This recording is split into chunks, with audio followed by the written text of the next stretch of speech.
እግዚአብሔር አካል አለው ስንል አይን አለው፣ ጸጉር አለው፣ እጅ አለው፣ ትከሻ አለው እንደዚህ ስንል እግዚአብሔር ጾታ የለው።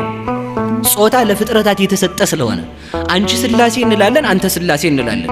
ለሥላሴ ጾታ የላቸውም። እንኳን ለሥላሴ ለመላእክት ጾታ የላቸውም። የወንድም የሴትም ጾታ የላቸውም።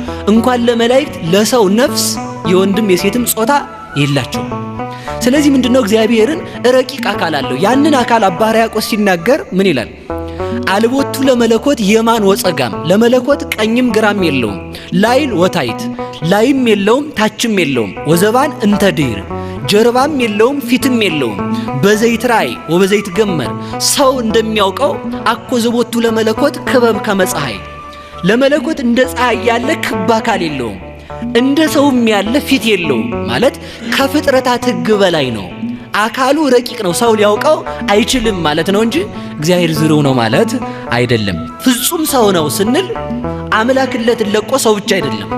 ፍጹም አምላክ ነው ስንል ደግሞ ሰውነቱ ጠፍቶ ወይንም ከሰውነቱ ተቀይሮ አምላክ ብቻ አይደለም። አንድ ነገር እናንሳ። ተዋህዶ ማለት ከሁለት አካል አንድ አካል፣ ከሁለት ባህሪ አንድ ባህሪ መሆን። ከሁለት አካል አንድ አካል፣ ከሁለት ባህሪ አንድ ባህሪ። አካለ እግዚአብሔር አሁን የዘረዘርነው ረቂቅ አካል ከግዙፍ አካለ ሥጋ ግዙፍ ነው፣ ይጨበጣል። አካለ ሥጋ ይታያል፣ አካለ ሥጋ ይዳሰሳል። አካለ ሥጋ ውሱን ነው። አካለ ሥጋ አላዋቂ ነው። አካለ ሥጋ ይታሰራል። አካለ ሥጋ ይደክማል። የሥጋ አካል ይተኛል፣ የሥጋ አካል ያንቀላፋል።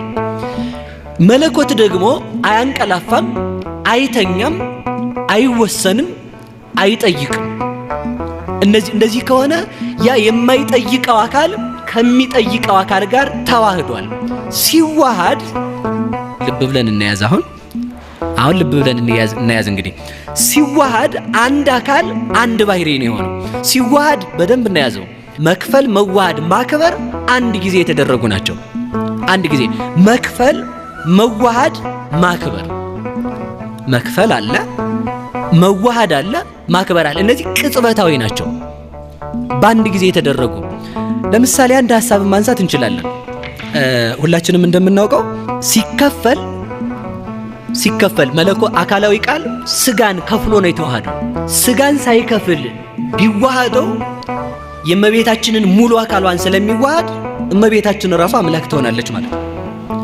ከፈለው። ያንን ስጋ ከፍሎ ከእመቤታችን ከስጋዋ ስጋ ከነፍሷ ነፍስ ነስቶ ከፍሎ የዕለት ጽንስ ነው የሆነው። ያንን ሳይከፍል ከተዋሃደው እመቤታችን አምላክ ሆነች ማለት ነው። ላቲ ስብሐት፣ እሷም ክብር ይግባትና እሱም ከፍሎ ነው የተዋሃደ ከስጋዋ ማለታችን ነው። ሲከፍል ደግሞ ከከፈለ በኋላ ደግሞ ሳይዋሃደው ከቆየ ህድረት ይሆናል። በደንብ መያዝ ያለብን ከሌሎች ቤተ እምነቶች ጋር የምንለያየው በነገረ ማርያም በነገረ ቅዱሳን አይደለም። በጣም ብዙ ስህተት ነው ብለን የምንናገረውም ከዛ የተነሳ ነው። ነገረ ክርስቶስ ስለማይገባቸው ነገረ ማርያምን አይቀበሉትም። እመቤታችን ኃይለ አርያማዊት ናት ብለው የጻፉ ሰዎች አሉ። የሥላሴ አራተኛ እንደዚህ አይደለችም። የሥላሴ አራተኛ አካል አይደለችም እመቤታችን። ሰው ናት። ከስጋዋ ተከፈለ። እሷን አልተዋሃዳትም። የተዋሃደው ከስጋዋ ከፍሎ ነው። የከፈለውን ስጋ ሲዋሃደው በከፈለበት ቅጽበት ነው። በደንብ የምንይዘው ነገር ማለት ነው። በከፈለበት ቅጽበት ከሆነ ቆይ አሁን አንድ ጥቅስ እናንሳ። ኦዘታ ወጽኦ ለሕፃን ማቆ ብእሲ ወትፌኖ ውስተ ማኅፀነ ብእሲት ወተጠበልሎ በሰፋድል ረቂቅ ወትሰይሞ በ40 ዕለት እመኒ ለነዲህ ወእመኒ ለብይል ይላል ሊቁ በቅዳሴው ሲናገር። ሕፃኑን ከአባቱ አብራክ የምታወጣው ወደ እናቱ ማኅፀን የምትልከው በእናቱ ማኅፀን በረቂቅ ሰፋድል የምትጠቀልለው በ40 ቀንም ለመክበርም ሆነ ለመደየትም ሆነ ለመበልጸግ የምትሾመው አለ። እስከ 40 ቀን አልተሾመም የሚል ጥያቄ ይነሳል። ተስሎተ መልክ በ40 ቀን ያልቃል ብለው ሊቃውንቱ ተርጉሟል።